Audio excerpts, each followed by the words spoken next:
জয় হিন্দ বন্ধুরা, তোমাদের সবাইকে স্বাগত আমাদের ইউটিউব চ্যানেল জিকে ল্যাব বেঙ্গলিতে। আজ আমরা শুরু করছি সাধারণ বিজ্ঞান থেকে 1000টি গুরুত্বপূর্ণ প্রশ্নের সিরিজ, যা পশ্চিমবঙ্গ গ্রাম পঞ্চায়েত 2026 পরীক্ষার জন্য বিশেষভাবে প্রস্তুত করা হয়েছে।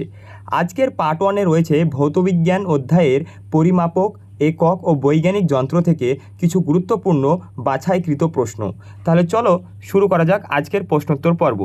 তো দেখো, প্রথম প্রশ্নে কি বলছে যে দৈর্ঘ্যের এসআই একক কী? দৈর্ঘ্যের এসআই একক কী? অপশন দেখো, option A kilogram, option B second, option C metre, option D kelvin. তাহলে এই প্রশ্নের সঠিক উত্তরটি হয়ে যাবে অপশন সি মিটার। তাহলে চলো এখান থেকে আরও কিছু আমরা গুরুত্বপূর্ণ তথ্য জেনে নিই। দেখো, প্রশ্নে যদি বলতো যে সিজিএস পদ্ধতিতে দৈর্ঘ্যের একক কী, তখন আমরা উত্তর করে আসতাম সেন্টিমিটার। আচ্ছা, যদি বলতো যে এফপিএস পদ্ধতিতে দৈর্ঘ্যের একক কী, তখন উত্তর কী হয়ে যেত? উত্তর হয়ে যেত ফুট। ঠিক আছে, তো এখান থেকে এই যে 3টে পয়েন্ট দেখছো তোমরা, ঠিক আছে, এই 3টে পয়েন্ট খুবই গুরুত্বপূর্ণ। হ্যাঁ, এগুলো পারলে একটু নোট করে নেবে। দেখো, 1 পারসেক সমান কত আলোকবর্ষ? 3.26 আলোকবর্ষ। পরীক্ষায় দিয়ে দেয় যে 1 পারসেক সমান কত আলোকবর্ষ, তো এই যে 3.26 আলোকবর্ষ, এটা খুব গুরুত্বপূর্ণ। দেখো, তারপরের পয়েন্টটা কি? 1 নটিক্যাল মাইল সমান কত কিলোমিটার? এটাও খুব গুরুত্বপূর্ণ পয়েন্ট। তাহলে কত নটিক্যাল মাইল? 1 নটিক্যাল মাইল সমান কত কিলোমিটার? 1.852 কিলোমিটার। ঠিক আছে, আরেকটা দেখো, এই পয়েন্টটা দেখো, আলোকবর্ষ দূরত্বের একক। ঠিক আছে, অনেকে এটাকে সময়ের একক টিক মেরে আসে, তো এটা ভালোভাবে মনে রাখবে যে আলোকবর্ষ হচ্ছে দূরত্বের একক। তাহলে চলো আমরা পরের প্রশ্ন দেখি। দেখো, প্রশ্ন নম্বর 2 কি বলছে? ভরের এসআই একক কী? Option A kelvin, option B kilogram, option C ampere, option D mole. তাহলে এই প্রশ্নের সঠিক উত্তরটা হয়ে যাবে অপশন বি কিলোগ্রাম। তাহলে চলো এই প্রশ্ন থেকে আমরা কিছু গুরুত্বপূর্ণ তথ্য জেনে নিই। দেখো, সিজিএস পদ্ধতিতে ভরের একক হলো গ্রাম। ঠিক আছে, আমরা এসআই পদ্ধতিতে জানলাম কিলোগ্রাম, আর সিজিএস পদ্ধতিতে গ্রাম, এটা মনে রাখবে। আর এফপিএস পদ্ধতিতে ভরের একক হচ্ছে পাউন্ড। আর এই যে পয়েন্টগুলো আছে, এই পয়েন্টগুলো আমি এক্সট্রা অ্যাড করেছি। ঠিক আছে, কারণ এইগুলো বহুবার কোনো না কোনো পরীক্ষায় এসেছে, তো এই পয়েন্টগুলো তোমরা ভালোভাবে নোট করবে। দেখো, এখানে কি বলছে? ওজনের এসআই একক হলো নিউটন। ঠিক আছে, ভর হচ্ছে একটি স্কেলার রাশি। দেখো, ভর হচ্ছে একটি স্কেলার রাশি, কিন্তু ওজন একটি ভেক্টর রাশি। এই পয়েন্টটা খুবই গুরুত্বপূর্ণ। দেখো, চাঁদে কোনো বস্তুর ভর অপরিবর্তিত থাকে, কিন্তু ওজন কি হয়? ওজনটা পৃথিবীর প্রায় 6/1 হয়ে যায়। ঠিক আছে, তো এই 3টে পয়েন্ট তোমরা ভালোভাবে নোট করবে। তো চলো 3 নম্বর প্রশ্নে যাওয়া যাক। দেখো, 3 নম্বর প্রশ্নে কি বলছে? বলছে সময়ের এসআই একক কী? Option A minute, option B ঘন্টা, option C second, option D দিন। তাহলে এই প্রশ্নের সঠিক উত্তরটি কী হয়ে যাবে? এই প্রশ্নের সঠিক উত্তরটি হয়ে যাবে অপশন সি সেকেন্ড। তোমরা আমার উত্তর দেওয়ার আগে নিজে উত্তর দেওয়ার চেষ্টা করবে। ঠিক আছে, এবং ভিডিও শেষে অবশ্যই কমেন্টে জানাবে তোমরা কটি প্রশ্নের সঠিক উত্তর দিতে পেরেছো। তো চলো এইখান থেকে এবার আমরা কিছু গুরুত্বপূর্ণ তথ্য জেনে নিই। দেখো, সেকেন্ড হলো এসআই পদ্ধতির 7টি মৌলিক এককের একটি। ঠিক আছে, পারমাণবিক ঘড়ি সবচেয়ে নির্ভুল সময় পরিমাপক যন্ত্র। এই পয়েন্টটা মনে রাখবে, পারমাণবিক ঘড়ি বা অটোমিক ক্লক সবচেয়ে নির্ভুল সময় পরিমাপক যন্ত্র। আচ্ছা, 1 ঘন্টা মানে 3600 সেকেন্ড, এটা তো আমরা সবাই জানি। ঠিক আছে, এটা আমি অ্যাড করেছি কারণ এটা আমি বহুবার দেখেছি, মানে বিগতবারের প্রশ্নপত্রে বহুবার এসেছে, সেজন্য এটা এখানে অ্যাড করেছি। দেখো, জিপিএস প্রযুক্তিতে সময় নির্ণয়ের জন্য পারমাণবিক ঘড়ি ব্যবহৃত হয়, এটা মনে রাখবে। হ্যাঁ, জিপিএস প্রযুক্তিতে সময় নির্ণয়ের জন্য পারমাণবিক ঘড়ি ব্যবহৃত হয়। তো চলো 4 নম্বর প্রশ্নে কি বলছে? দেখো, 4 নম্বর প্রশ্নে বলছে তাপমাত্রার এসআই একক কী? অপশন দেখো, option A Celsius, option B Fahrenheit, option C kelvin, option D joule. তাহলে দেখো, এই প্রশ্নের সঠিক উত্তরটা কী হবে? অপশন সি কেলভিন হয়ে যাবে আমাদের সঠিক উত্তর। তাপমাত্রার এসআই একক কেলভিন। তাহলে চলো এখান থেকে কিছু গুরুত্বপূর্ণ তথ্য জেনে নিই। দেখো, কেলভিন হলো তাপমাত্রার এসআই একক। ঠিক আছে, 0 ডিগ্রি সেলসিয়াস আর 273 কেলভিন এটা সমান। ঠিক আছে, যদি প্রশ্নে অনেক সময় জিজ্ঞেস করে যে 273 কেলভিন সমান কত ডিগ্রি সেলসিয়াস, তখন আমরা কি করব? 0 ডিগ্রি সেলসিয়াস। পানির স্ফুটনাঙ্ক কত হয়? মনে রাখবে, পানির স্ফুটনাঙ্ক 373 কেলভিন। ঠিক আছে, আর পানির হিমাঙ্ক কত হয়? পানির হিমাঙ্ক হয় 273 কেলভিন। আচ্ছা, কেলভিন স্কেলের প্রবর্তক ছিলেন লর্ড কেলভিন। ঠিক আছে, কেলভিন স্কেলের প্রবর্তক ছিলেন কে? Lord kelvin. এটা অতটাও ইম্পর্টেন্ট না, কিন্তু এগুলো ইম্পর্টেন্ট। চলো পরের প্রশ্ন দেখি। দেখো, 5 নম্বর প্রশ্ন, তড়িৎ প্রবাহ মাত্রার এসআই একক কী? অপশনগুলো দেখো, option A coulomb, option B ampere, option C ohm, option D volt. তাহলে এই প্রশ্নের সঠিক উত্তরটা কী হবে? এই প্রশ্নের সঠিক উত্তরটা হয়ে যাবে অপশন বি অ্যাম্পিয়ার। তাহলে চলো এখান থেকে আমরা কিছু গুরুত্বপূর্ণ তথ্য জেনে নিই। দেখো, তড়িৎ প্রবাহ মাপার যন্ত্র হলো অ্যামিটার, ঠিক আছে। তড়িৎ, যদি প্রশ্নে বলে যে তড়িৎ প্রবাহ মাপার যন্ত্রের নাম কি, তখন আমরা উত্তর করে আসবো অ্যামিটার। কিন্তু ওখানে কি, ওখানে একক তড়িৎ প্রবাহ মাত্রার একক চেয়েছিল, তাই আমরা অ্যাম্পিয়ার বললাম। কিন্তু যখনই যন্ত্র বলবে তখন আমরা কি করব, অ্যামিটার। এই দুটো গুলিয়ে ফেলবে না। দেখো, অ্যামিটার বর্তনীতে শ্রেণী সমবায়ে যুক্ত থাকে, ঠিক আছে। অ্যামিটার বর্তনীতে শ্রেণী সমবায়ে যুক্ত থাকে বা যুক্ত করা হয়, ঠিক আছে। এই পয়েন্টটা মনে রাখবে, প্রশ্নে অনেক সময় দিয়ে দেয়। তড়িৎ আধানের এসআই একক কি? কুলম, ঠিক আছে। তড়িৎ আধানের এসআই একক কুলম, এটাও ইম্পর্টেন্ট। আচ্ছা, বিভব পার্থক্যের এসআই একক কি? ভোল্ট, ঠিক আছে, এটাও ইম্পর্টেন্ট। তো এই পয়েন্টগুলো মনে রাখবে। চলো 6 নম্বর প্রশ্ন দেখি। দেখো 6 নম্বর প্রশ্নে কি বলছে যে দীপন প্রাবল্যের এসআই একক কি? তাহলে অপশন দেখো, lumen, option B candela, option C lux, option D mole. তাহলে এই প্রশ্নের সঠিক উত্তরটা কি হয়ে যাবে? এই প্রশ্নের সঠিক উত্তরটা হয়ে যাবে অপশন বি ক্যান্ডেলা, ঠিক আছে। তাহলে এখান থেকে আমরা কিছু তথ্য জেনে নিই, চলো। দেখো, ক্যান্ডেলা হলো দীপন প্রাবল্যের এসআই একক, এটা তো আমরা জানলাম, ঠিক আছে। ক্যান্ডেলার প্রতীক কি? সিডি, ঠিক আছে। আলোক প্রবাহের একক কি? আলোক প্রবাহের একক হচ্ছে লুমেন, ঠিক আছে। এটা খুব গুরুত্বপূর্ণ, এটা মনে রাখবে, পারলে নোট করে নিও। আলোক প্রবাহের একক হচ্ছে লুমেন। আচ্ছা, আলোক মাত্রার একক কি? যদি বলে আলোক মাত্রার একক, তখন উত্তর কী হবে? উত্তর হবে লাক্স, ঠিক আছে। আলোক মাত্রার একক লাক্স। এই যে এগুলো যেগুলো আলোচনা করছি বা এই যে পয়েন্টগুলো আমি এখানে অ্যাড করেছি, এগুলো সব ডাব্লিউবিপি, কেপি ও গ্রাম পঞ্চায়েতের যে বিগতবারের প্রশ্ন, তো সেখান থেকে তোলা হয়েছে, ঠিক আছে। তো চলো পরের প্রশ্ন দেখি। দেখো 7 নম্বর প্রশ্নে কি বলছে? বলছে পদার্থের পরিমাণের এসআই একক কি? পদার্থের পরিমাণের এসআই একক কি? অপশনগুলো দেখো কি দিয়েছে, ক্যান্ডেলা, মোল, জুল, কুলুম। তাহলে এই প্রশ্নের সঠিক উত্তরটা কি হয়ে যাবে? এই প্রশ্নের সঠিক উত্তরটা হয়ে যাবে অপশন বি মোল, ঠিক আছে। তো এখান থেকে আবার কিছু তথ্য জানবো, চলো, ঠিক আছে। এটা অত ইম্পর্টেন্ট না, ঠিক আছে, এটা অত ইম্পর্টেন্ট না। এখানে ইম্পর্টেন্ট বলতে এই যে এটা, ঠিক আছে। প্রশ্নে অনেক সময় জিজ্ঞেস করে যে অ্যাভোগাড্রো সংখ্যার মান কত, তখন অ্যাভোগাড্রো সংখ্যার মান হবে 6.022 × 10⁻23, ঠিক আছে। এই যে মানটা রয়েছে না, এই মানটা খুবই গুরুত্বপূর্ণ, ঠিক আছে। অনেক সময় জিজ্ঞেস করে অ্যাভোগাড্রো সংখ্যার মান কত, তখন এই মানটা হবে। তো চলো পরের প্রশ্ন দেখি। দেখো 8 নম্বর প্রশ্ন, বলের এসআই একক কি? তো অপশন দেখো, option A joule, option B newton, option C watt, option D pascal, ঠিক আছে। তাহলে এই প্রশ্নের সঠিক উত্তর কি হয়ে যাবে? এই প্রশ্নের সঠিক উত্তরটা হয়ে যাবে অপশন বি নিউটন। তো চলো কিছু তথ্য জানি এখান থেকে। দেখো, সিজিএস পদ্ধতিতে বলের একক হচ্ছে ডাইন। আমরা এসআই পদ্ধতিতে জানলাম নিউটন, কিন্তু সিজিএস পদ্ধতিতে ডাইন। তো এটা খুবই গুরুত্বপূর্ণ, হ্যাঁ, এটাও মনে রাখবে। 1 নিউটন সমান কত ডাইন? মনে রাখবে 10⁵ ডাইন। আচ্ছা, বল কি? বল হচ্ছে একটি ভেক্টর রাশি, এটাও মনে রাখবে, বল হচ্ছে একটি ভেক্টর রাশি। চলো পরের প্রশ্ন দেখি। দেখো 9 নম্বর প্রশ্ন, দেখো কার্যের এসআই একক কি? কার্যের এসআই একক কি? অপশন দেখো, option A joule, option B watt, option C newton, option D Pascal.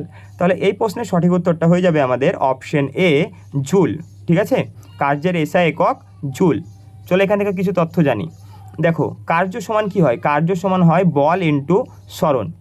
1 joule সমান কত হয়? 1 জুল সমান হয় 1 নিউটন ইন্টু 1 মিটার। সিজিএস পদ্ধতিতে কার্যের একক কি? আর্গ, ঠিক আছে। এটা খুব গুরুত্বপূর্ণ, সিজিএস পদ্ধতিতে এগুলো অত গুরুত্বপূর্ণ না, কিন্তু এটা বেশি গুরুত্বপূর্ণ, ঠিক আছে। এটা মনে রাখবে, সিজিএস পদ্ধতিতে কার্যের একক হলো আর্গ। আচ্ছা, 1 জুল সমান কত আর্গ? এটাও জিজ্ঞেস করে প্রশ্নে। তো 1 জুল সমান 10⁻7 আর্গ, ঠিক আছে। আচ্ছা, এই পয়েন্টটা মনে রাখবে, কোনো বস্তুর স্মরণ না হলে কার্য শূন্য হয়, ঠিক আছে। কোনো বস্তুর যদি স্মরণ না হয় তাহলে কোনো কার্যই হয় না, কার্যটা শূন্য হয়ে যায়, ঠিক আছে। এটা মনে রাখবে। তো চলো পরের প্রশ্ন দেখি। দেখো 10 নম্বর প্রশ্নে কি বলছে? 10 নম্বর প্রশ্নে বলছে ক্ষমতার এসআই একক কি? ক্ষমতার এসআই একক কি? অপশন দেখো, option A joule, option B watt, option C newton, option D hertz. তাহলে এই প্রশ্নের সঠিক উত্তর কি হবে? এই প্রশ্নের সঠিক উত্তরটা হয়ে যাবে অপশন বি ওয়াট। তাহলে চলো এখান থেকে কিছু গুরুত্বপূর্ণ তথ্য জানি। এটা অতটাও গুরুত্বপূর্ণ না। এখানে যে এটা দেখছো, এই যে এই পয়েন্টটা খুবই গুরুত্বপূর্ণ, হ্যাঁ। 1 হর্স পাওয়ার সমান 746 ওয়াট, এটা বহুবার পরীক্ষায় এসেছে, এটা অতটা ইম্পর্টেন্ট না। দেখো, যদি প্রশ্নে বলে যে ক্ষমতার বাণিজ্যিক একক কি, তখন উত্তর কী হয়ে যাবে? কিলোওয়াট। এটাও গুরুত্বপূর্ণ সমানভাবে, ঠিক আছে। এটাও মনে রাখবে, ক্ষমতার বাণিজ্যিক একক কিলোওয়াট, ঠিক আছে। 1 কিলোওয়াট সমান কত ওয়াট? এটা মনে রাখবে, 1 কিলোওয়াট সমান হচ্ছে 1000 ওয়াট। ঠিক আছে, চলো পরের প্রশ্ন দেখি। দেখো 11 নম্বর প্রশ্নে কি বলছে। 11 নম্বর প্রশ্নে বলছে চাপের এসআই একক কী। তাহলে চাপের এসআই একক কী হবে? অপশনগুলো দেখো, option A newton, option B pascal, option C joule, option D watt. তাহলে এই প্রশ্নের সঠিক উত্তরটা কী হবে? এই প্রশ্নের সঠিক উত্তরটা হয়ে যাবে অপশন বি পাস্কাল। চাপের এসআই একক হচ্ছে পাস্কাল। তো চলো এখান থেকে কিছু তথ্য জানি। দেখো 1 পাস্কাল সমান 1 নিউটন পার মিটার স্কোয়ার। ঠিক আছে, দেখো এটা ইম্পর্টেন্ট না অতটা, আমি এমনি রেখেছি তাই তোমাদের বোঝানোর সুবিধার্থে। সিজিএস পদ্ধতিতে চাপের একক কী? যদি প্রশ্নে বলে যে সিজিএস পদ্ধতিতে চাপের একক কী, তখন উত্তর কী হবে? তখন উত্তর হবে ব্যারি। ঠিক আছে, বায়ুমণ্ডলীয় চাপ মাপার যন্ত্র হলো ব্যারোমিটার। বায়ুমণ্ডলীয় চাপ মাপার যন্ত্রের নাম ব্যারোমিটার। এটা বহুবার পরীক্ষায় এসেছে। ঠিক আছে, বহুবার। এই ব্যারোমিটার যন্ত্রের আবিষ্কর্তা টরিসেলি। দেখো সমুদ্র পৃষ্ঠে স্বাভাবিক বায়ুচাপ কত হয়? সমুদ্র পৃষ্ঠে স্বাভাবিক বায়ুচাপ হয় 76 সেমি। 76 সেমি পারদস্তম্ভে। চলো পরের প্রশ্ন দেখি। দেখো 12 নম্বর প্রশ্নে কি বলছে। 12 নম্বর প্রশ্নে বলছে কম্পাঙ্কের এসআই একক কী। অপশানগুলো দেখো, option A newton, option B hertz, option C watt, option D joule. তাহলে এই প্রশ্নের সঠিক উত্তরটা কী হবে? এই প্রশ্নের সঠিক উত্তরটা হয়ে যাবে অপশন বি হার্জ। কম্পাঙ্কের এসআই একক হচ্ছে হার্জ। ঠিক আছে, তাহলে এখান থেকে কিছু তথ্য জানি। দেখো কম্পাঙ্কের এসআই একক হলো হার্জ, এটা তো আমরা জানলাম এক্ষুনি। ঠিক আছে, 1 হার্জ হচ্ছে প্রতি সেকেন্ডে একটি কম্পনকে বোঝাচ্ছে। ঠিক আছে, দেখো পর্যায়কালের বিপরীত রাশি হলো কম্পাঙ্ক। এগুলো অত গুরুত্বপূর্ণ না। দেখো হার্জ এককটির নামকরণ করা হয়েছে বিজ্ঞানী হেনরিক হার্জের নামে। তো তোমরা শুধু মনে রাখবে যে কম্পাঙ্কের এসআই একক হচ্ছে হার্জ, এটাই গুরুত্বপূর্ণ। ঠিক আছে, এই পয়েন্টটাই মনে রাখবে। চলো পরের প্রশ্ন দেখি। দেখো 13 নম্বর প্রশ্নে কি বলছে। 13 নম্বর প্রশ্নে বলছে যে রোধের এসআই একক কী। অপশনগুলো দেখো, option A volt, option B ampere, option C ohm, option D coulomb. ঠিক আছে, তাহলে এই প্রশ্নের সঠিক উত্তরটা কী হবে? এই প্রশ্নের সঠিক উত্তরটা হয়ে যাবে অপশন সি ওহম। এটা মনে রাখবে। তো চলো এখান থেকে কিছু তথ্য জানি। দেখো রোধের এসআই একক তো আমরা জানলাম ওহম। ঠিক আছে, তাহলে ওহমের সূত্রটা কি? এটা খুবই গুরুত্বপূর্ণ। ওহমের সূত্র হচ্ছে ভি ইজিক্যাল টু আইআর। ঠিক আছে, ভি ইজিক্যাল টু আইআর। হ্যাঁ, ভি ইজিক্যাল টু আইআর। এখান থেকে আর কি মনে রাখবে যে রোধ পরিমাপের যন্ত্রের নাম কি? Ohm meter. ঠিক আছে, রোধ পরিমাপের যন্ত্রের নাম হচ্ছে ওহম মিটার। দেখো এই শ্রেণী সমবায়ে রোধের মান বৃদ্ধি পায়। এই পয়েন্টটা খুবই গুরুত্বপূর্ণ। শ্রেণী সমবায়ে রোধের মান বৃদ্ধি পায়। হ্যাঁ, শ্রেণী সমবায়ে। কিন্তু যে সমান্তরাল সমবায়ে না, ওই সমান্তরাল সমবায়ে রোধের মান হ্রাস পায়। চলো পরের প্রশ্ন দেখি। দেখো 14 নম্বর প্রশ্ন কি বলছে যে তড়িৎ আধানের এসআই একক কী। তাহলে তড়িৎ আধানের এসআই একক কী? অপশন দেখো, option A ampere, option B volt, option C coulomb, option D ohm. তাহলে এই প্রশ্নের সঠিক উত্তর কী হবে? এই প্রশ্নের সঠিক উত্তরটি হয়ে যাবে অপশন সি কুলম। তড়িৎ আধানের এসআই একক হচ্ছে কুলম। ঠিক আছে, চলো পরের প্রশ্ন দেখি। আচ্ছা, এখান থেকে কিছু তথ্য বাকি আছে, জেনে নিই। দেখো তড়িৎ আধানের এসআই একক হলো কুলম, এটা তো আমরা জানলাম।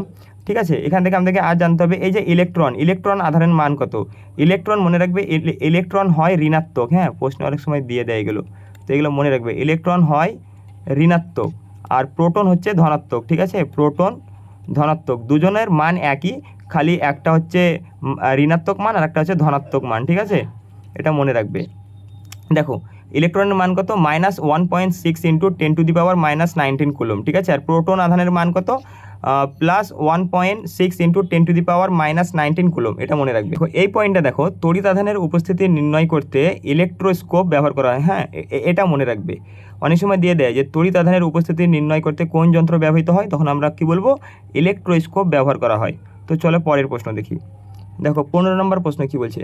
শব্দের তীব্রতা মাপার একক কী। অপশনগুলো দেখো, option A hertz, option B decibel, option C candela, option D lumen. তাহলে এই প্রশ্নের সঠিক উত্তরটা কী হবে? Option B decibel. ঠিক আছে, শব্দের তীব্রতা মাপার একক ডেসিবেল। চলো এখান থেকে কিছু তথ্য জেনে নিই। দেখো শব্দের তীব্রতার একক হলো ডেসিবেল, এটা তো আমরা জানলাম। দেখো মানুষের যে শ্রবণ সীমা না, সেটা সাধারণত 20 হার্জ থেকে, ঠিক আছে, 20,000 হার্জ পর্যন্ত হয়। ঠিক আছে, 20 হার্জ থেকে 20,000 হার্জ পর্যন্ত হয়। এই পয়েন্টটা মনে রাখবে, এটাও পরীক্ষায় বারবার এসেছে। আরেকটা দেখো, অতি সোনক বা আলট্রাসোনিক তরঙ্গের কম্পাঙ্ক কত হয়? 20,000-এর বেশি হয়। ঠিক আছে, অবলোহিত সন বা ইনফ্রাসোনিক তরঙ্গের কম্পাঙ্ক কত হয়? 20 হার্জের কম হয়। ঠিক আছে, বাদুড়, এই পয়েন্টটা গুরুত্বপূর্ণ, বাদুড় ও ডলফিন অতিসনক তরঙ্গ ব্যবহার করে, হ্যাঁ, অতিসনক তরঙ্গ ব্যবহার করে বা আলট্রাসনিক তরঙ্গ ব্যবহার করে চলাচল ও শিকার করে। তো চলে পরের প্রশ্ন দেখি। দেখো 16 নম্বর প্রশ্নে কি বলছে, লেন্সের ক্ষমতার একক কী? অপশন দেখো, option A lumen, option B dioptre, option C candela, option D hertz. তাহলে এই প্রশ্নের সঠিক উত্তরটা আমাদের হয়ে যাচ্ছে অপশন বি ডায়াপ্টার। ঠিক আছে, লেন্সের ক্ষমতার একক ডায়াপ্টার। তাহলে এখান থেকে কিছু তথ্য জেনে নিই। দেখো, লেন্সের ক্ষমতার এসআই একক হলো ডায়াপ্টার, এটা তো জানলাম। ঠিক আছে, লেন্স দু প্রকারের হয়, একটা হয় উত্তল লেন্স আর একটা হয় অবতল লেন্স। ঠিক আছে, উত্তল লেন্সের ক্ষমতা হয় ধনাত্মক, এই পয়েন্টটা মনে রাখবে, আর যে অবতল লেন্সের ক্ষমতা হয় ঋণাত্মক। ঠিক আছে, এক ডায়াপ্টার সমান কত হয়? এক ডায়াপ্টার সমান হচ্ছে 1 মিটার ফোকাস দূরত্ব বিশিষ্ট লেন্সের ক্ষমতা। ঠিক আছে, এই পয়েন্টগুলো মনে রাখবে। আরেকটা জিনিস মনে রাখবে, যদি প্রশ্নে বলে, এই প্রশ্নটা বারবার আসে, যে দন্ত চিকিৎসকরা কোন লেন্স ব্যবহার করে, তখন মাথায় রাখবে অবতল লেন্স। ঠিক আছে, অবতল লেন্স। তো চলো পরের প্রশ্ন দেখি। দেখো 17 নম্বর প্রশ্নে কি বলছে, মহাকাশীয় দূরত্ব মাপার সবচেয়ে বড় একক কী? অপশন এ আলোকবর্ষ, অপশন বি জ্যোতির্বৈজ্ঞানিক একক AU, option C parsec, option D kilometre. তাহলে এই প্রশ্নের সঠিক উত্তরটা হয়ে যাবে অপশন সি পারসেক। ঠিক আছে, মহাকাশীয় দূরত্ব মাপার সবচেয়ে বড় একক কি? পারসেক। দেখো এখান থেকে কিছু তথ্য জেনে নিই। 1 পারসেক সমান কত আলোকবর্ষ? এটা তো আমরা প্রথমেই জেনেছিলাম। দেখো 3.26 আলোকবর্ষ। 1 জ্যোতির্বৈজ্ঞানিক একক সমান হচ্ছে পৃথিবী ও সূর্যের গড় দূরত্ব। নক্ষত্রের দূরত্ব পরিমাপে সাধারণত পারসেক ব্যবহৃত হয়। হ্যাঁ, এটা যদি প্রশ্ন কখনো বলে যে নক্ষত্রের দূরত্ব পরিমাপে কোন একক ব্যবহৃত হয়, তখন আমরা কি বলবো? পারসেক একক ব্যবহৃত হয়। চলো পরের প্রশ্ন দেখি। দেখো 18 নম্বর প্রশ্নে কি বলছে, বলছে 1 আলোকবর্ষ কি মাপার একক? ঠিক আছে, 1 আলোকবর্ষ বা লাইট ইয়ার কি মাপার একক? তো এটা আমরা প্রথমেই জেনেছিলাম। কি মাপার একক? কি বলেছিলাম? সময়ের? না, সময়ের না, কিসের? দূরত্ব মাপার একক। ঠিক আছে, অপশন সি হয়ে যাবে আমাদের সঠিক উত্তর। হ্যাঁ, চলো এখান থেকে কিছু তথ্য জানি। দেখো 1 আলোকবর্ষ হলো 1 বছরে আলো যে দূরত্ব অতিক্রম করে তাকে 1 আলোকবর্ষ বলে। ঠিক আছে, 1 আলোকবর্ষ হলো আলো 1 বছরে যে দূরত্ব অতিক্রম করে তাকে 1 আলোকবর্ষ বলে। 1 আলোকবর্ষ মান কত বলেছিলাম আমি? 9.46 × 10⁻12 কিলোমিটার। ঠিক আছে, আলোকবর্ষ সময়ের নয়, দূরত্বের একক। ঠিক আছে, সবাই গুলিয়ে ফেলে সময়ের একক ভাবে, কিন্তু না, দূরত্বের একক। দেখো সূর্য থেকে পৃথিবীতে আলো পৌঁছাতে কত মিনিট সময় লাগে? মনে রাখবা 8 মিনিট 20 সেকেন্ড। ঠিক আছে, এটা খুবই গুরুত্বপূর্ণ। সূর্য থেকে পৃথিবীতে আলো পৌঁছাতে কত মিনিট সময় লাগে? 8 মিনিট 20 সেকেন্ড। ঠিক আছে, নিকটতম নক্ষত্রের নাম কি? প্রক্সিমা সেন্টাউরি, যেটা পৃথিবী থেকে প্রায় 4.24 আলোকবর্ষ দূরে অবস্থিত। চলো তাহলে এবার পরের প্রশ্ন দেখি। 19 নম্বর প্রশ্ন, 1 হর্স পাওয়ার সমান কত ওয়াট? 1 হর্স পাওয়ার সমান কত ওয়াট? এটাও আমরা আগে আলোচনা করেছি। কত ওয়াট? Option C 746 watt. এটা তো আগে আলোচনা করা হয়েছে। চলো এখান থেকে কিছু তথ্য জানি। দেখো 1 হর্স পাওয়ার সমান 746 ওয়াট। ঠিক আছে, 1 কিলোওয়াট সমান কত ওয়াট? 1000 ওয়াট। এই পয়েন্টগুলো বন্ধুরা খুবই গুরুত্বপূর্ণ, ভালোভাবে এই পয়েন্টগুলো নোট করবে। দেখো বৈদ্যুতিক শক্তির বাণিজ্যিক একক হলো কিলোওয়াট ঘন্টা। ঠিক আছে, বৈদ্যুতিক শক্তির বাণিজ্যিক একক কিলোওয়াট ঘন্টা। 1 কিলোওয়াট ঘন্টা সমান কত জুল যদি জিজ্ঞেস করে, আমরা কি বলবো? 3.6 × 10⁻6 জুল। ঠিক আছে, চলো পরের প্রশ্ন দেখি। দেখো 20 নম্বর প্রশ্ন, বায়ুমণ্ডলীয় চাপ মাপার যন্ত্রের নাম কি? বায়ুমণ্ডলীয় চাপ মাপার যন্ত্রের নাম কি? অপশন দেখো, option A hygrometer, option B barometer, option C anemometer, option D hydrometer. তাহলে এই প্রশ্নের সঠিক উত্তরটা কি হবে? Option B barometer. ঠিক আছে, এখান থেকে কিছু তথ্য জানি। দেখো ব্যারোমিটার আবিষ্কার করেছিলেন কে? ব্যারোমিটার আবিষ্কার করেছিলেন টরিসেলি। ঠিক আছে, টরিসেলি। দেখো স্বাভাবিক বায়ুচাপ কত? আগেই বলেছিলাম 76 সেমি পারদস্তম্ভ বা 1 ATM। ঠিক আছে, আচ্ছা উচ্চতা বাড়লে বায়ুর চাপ কী হয়? উচ্চতা বাড়লে বায়ুর চাপ কমে। হ্যাঁ, এগুলো মনে রাখবে, উচ্চতা যদি বাড়ে তাহলে বায়ুর চাপ কমে। আর ঝড়ের আগে ব্যারোমিটারের পারদস্তম্ভ নেমে যায়। তো এরকম একটা প্রশ্ন দেয় যে যদি ব্যারোমিটারের পারদস্তম্ভ হঠাৎ নেমে যায় তাহলে কিসের পূর্বাভাস দেয়? তখন উত্তরটা হবে ঝড়ের পূর্বাভাস দেয়। ঠিক আছে, তো এই পয়েন্টগুলো মনে রাখবে। চলো পরের প্রশ্ন দেখি। দেখো 21 নম্বর প্রশ্নে কি বলছে? 21 নম্বর প্রশ্নে বলছে ব্যারোমিটার কে আবিষ্কার করেন? তো এটা আমি আগেই বলেছিলাম, কি হবে? টরিসেলি। চলো পরের প্রশ্ন দেখি। দেখো 22 নম্বর প্রশ্ন, ব্যারোমিটারের পারদস্তম্ভ হঠাৎ নেমে গেলে কি বোঝায়? এক্ষুনি আলোচনা করলাম, কি হবে? ঝড়ের পূর্বাভাস দেয়। চলো পরের প্রশ্ন দেখি। দেখো এখানে দেখছি তথ্য জেনে নিই। দেখো পারদস্তম্ভ দ্রুত নামা মানে নিম্নচাপ সৃষ্টি, ঠিক আছে। নিম্নচাপ সাধারণত ঝড় বৃষ্টির কারণে হয়ে থাকে, হ্যাঁ, নিম্নচাপ সাধারণত ঝড় বৃষ্টির কারণে হয়ে থাকে। আর উচ্চচাপ যদি থাকে তাহলে আবহাওয়া পরিষ্কার থাকে, ঠিক আছে। নিম্নচাপ সাধারণত ঝড় বৃষ্টির কারণে হয়, আর উচ্চচাপ থাকলে আবহাওয়া পরিষ্কার হয়ে থাকে, ঠিক আছে। ব্যারোমিটার আবহাওয়ার পূর্বাভাসে ব্যবহৃত হয়। ব্যারোমিটার, এই ব্যারোমিটার তো আমরা কী জানলাম যে বায়ুর চাপ পরিমাপের যন্ত্র, কিন্তু ব্যারোমিটার আবার আবহাওয়ার পূর্বাভাসেও ব্যবহৃত হয়, ঠিক আছে। চলো পরের প্রশ্ন দেখি। দেখো 23 নম্বর প্রশ্ন, বায়ুর আর্দ্রতা মাপার যন্ত্রের নাম কি? অপশন দেখো, option A anemometer, option B hygrometer, option C barometer, option D fathometer. তাহলে এই প্রশ্নের সঠিক উত্তরটা কী হবে? এই প্রশ্নের সঠিক উত্তরটা হয়ে যাবে হাইগ্রোমিটার, ঠিক আছে। হাইগ্রোমিটার যন্ত্রের সাহায্যে বায়ুর আর্দ্রতা পরিমাপ করা হয়। তো এখান থেকে কিছু গুরুত্বপূর্ণ তথ্য জেনে নিই। দেখো আর্দ্রতা মানে কি বলো তো? আর্দ্রতা মানে হচ্ছে বাতাসে যে জলীয় বাষ্পের পরিমাণ থাকে সেটাই হচ্ছে আর্দ্রতা, ঠিক আছে। আপেক্ষিক আর্দ্রতা শতকরা হিসেবে প্রকাশ করা হয়, এটা মনে রাখবে। আপেক্ষিক আর্দ্রতা শতকরা হিসেবে প্রকাশ করা হয়। বেশি আর্দ্রতা মানে কি? বেশি আর্দ্রতা মানে হচ্ছে বেশি বৃষ্টির সম্ভাবনা। আর হাইগ্রোমিটার আর্দ্রতা মাপে, এটা তো জানলাম আমরা। চলো পরের প্রশ্ন দেখি। দেখো 24 নম্বর প্রশ্নে কি বলছে। 24 নম্বর প্রশ্নে বলছে তরলের আপেক্ষিক ঘনত্ব মাপার যন্ত্র কি? এবার বলছে তরলের আপেক্ষিক ঘনত্ব মাপার যন্ত্রের নাম কি? দেখো অপশন বলছে hydrometer, option B thermometer, option C barometer, option D odometer. তাহলে এই প্রশ্নের সঠিক উত্তরটা কি হবে? এই প্রশ্নের সঠিক উত্তরটা হয়ে যাবে অপশন এ হাইড্রোমিটার, ঠিক আছে। হাইড্রোমিটার হয়ে যাবে আমাদের সঠিক উত্তর। চলো এখান থেকে কিছু তথ্য জানি। দেখো আপেক্ষিক ঘনত্ব বলতে কী বোঝায় বলো তো? ঘনত্ব বা পানির ঘনত্ব যেটা থাকে সেটাকে বোঝায়, ঠিক আছে। হাইড্রোমিটার তরলের ঘনত্ব মাপে, এটা তো জানলাম। ব্যাটারির অ্যাসিডের ঘনত্ব মাপতেও ব্যবহার করা হয় এই হাইড্রোমিটার। আর দুধের যে মান পরীক্ষা করা হয় সেটা কোন যন্ত্রের সাহায্যে? সেটা হয় ল্যাক্টোমিটার যন্ত্রের সাহায্যে। চলো পরের প্রশ্ন দেখি। দেখো 25 নম্বর প্রশ্ন বলছে দুধের বিশুদ্ধতা মাপা যন্ত্র কি? এটা তো জানলাম এক্ষুনি, ল্যাক্টোমিটার, ঠিক আছে। চলো দেখো 26 নম্বর প্রশ্ন কি বলছে, রক্তচাপ মাপার যন্ত্র কি? তো option A sphygmomanometer, option B barometer, option C electroscope, option D hygrometer. তাহলে এই প্রশ্নের সঠিক উত্তরটা কী হবে? অপশন এ স্ফিগমোম্যানোমিটার, ঠিক আছে। তাহলে এখান থেকে আমরা কিছু গুরুত্বপূর্ণ তথ্য জানি। দেখো কি বলছে, স্বাভাবিক, আচ্ছা প্রশ্ন যদি বলে যে স্বাভাবিক রক্তচাপ কত, তখন কি হবে? 120/80 mmHg, ঠিক আছে। খুব গুরুত্বপূর্ণ এটা। দেখো উচ্চ রক্তচাপকে হাইপার টেনশন বলা হয়, হ্যাঁ, উচ্চ রক্তচাপকে হাইপার টেনশন বলা হয়। আর নিম্ন রক্তচাপকে কি বলা হয়? হাইপোটেনশন। উচ্চ রক্তচাপকে হাইপার টেনশন আর নিম্ন রক্তচাপকে হাইপোটেনশন বলা হয়, ঠিক আছে। আর রক্তচাপ মাপা হয় mmHg এককে। তো এই পয়েন্টগুলো মনে রাখবে। চলো পরের প্রশ্ন দেখি। দেখো 27 নম্বর প্রশ্ন, সমুদ্রের গভীরতা মাপার যন্ত্র কি? ঠিক আছে, সমুদ্রের গভীরতা মাপার যন্ত্রের নাম কি? Option A fathometer, option B anemometer, option C hydrometer, option D speedometer. তাহলে এই প্রশ্নের সঠিক উত্তরটা হয়ে যাবে অপশন এ ফ্যাদোমিটার। এখান থেকে তোমরা একটা পয়েন্ট মনে রাখবে যে যদি প্রশ্নে বলে 1 ফ্যাদোম সমান কত ফুট, ঠিক আছে, তখন উত্তর হবে 6 ফুট, ঠিক আছে। 1 ফাদম সমান 6 ফুট, এটা মনে রাখবে। এটা আমি বললাম কারণ এটা বিগতবার WBB পরীক্ষায় এসেছিলো। চলো পরের প্রশ্ন দেখি। বায়ুর গতিবেগ মাপার যন্ত্র কি? বায়ুর গতিবেগ মাপার যন্ত্র কোনটি? এখানে তাই বলেছে। Option A anemometer, option B barometer, option C hygrometer, option D thermometer. তাহলে এই প্রশ্নের সঠিক উত্তরটা কী হবে? অপশন এ অ্যানিমোমিটার, ঠিক আছে। তাহলে দেখো 29 নম্বর প্রশ্ন, ভূমিকম্পের তীব্রতা মাপার যন্ত্র কোনটি? Option A seismograph, option B barometer, option C hydrometer, option D anemometer. তাহলে এই প্রশ্নের সঠিক উত্তরটা হয়ে যাচ্ছে অপশন এ সিসমোগ্রাফ, ঠিক আছে। এখান থেকে কিছু তথ্য জানি চলো।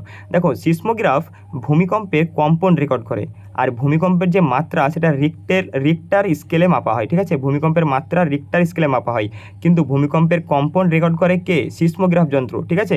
এই যে ভূমিকম্পে যে তরঙ্গ, সি ও এস তরঙ্গ বলা হয়, হ্যাঁ, দুটো তরঙ্গ রয়েছে, একটাকে পি তরঙ্গ, একটাকে এস তরঙ্গ বলা হয়। ভূমিকম্পের কেন্দ্রকে কি বলে বলো তো? এটা খুবই গুরুত্বপূর্ণ। ভূমিকম্পের কেন্দ্রকে এপি সেন্টার বলা হয়, হ্যাঁ, ভূমিকম্পের কেন্দ্রকে এপি সেন্টার বলা হয়। চলো পরের প্রশ্ন দেখি। দেখো 30 নম্বর প্রশ্ন, অর্থাৎ আজকে আমাদের এটা শেষ প্রশ্ন, ঠিক আছে। কি বলছে দেখো, সিসমোগ্রাফে কোন স্কেল ব্যবহার করা হয়? আমরা এটা এখনই জানলাম, রিক্টার স্কেল, ঠিক আছে। তো বন্ধুরা এখানে আমাদের আজকের 30টা প্রশ্ন আলোচনা শেষ হলো। তো পরবর্তী পার্টে আমরা আরও গুরুত্বপূর্ণ 30টা প্রশ্ন নিয়ে আসবো। তো তোমাদের যদি ভিডিওটা ভালো লাগে তাহলে অবশ্যই আমাদের এই ভিডিওটিতে একটি লাইক করে দিও।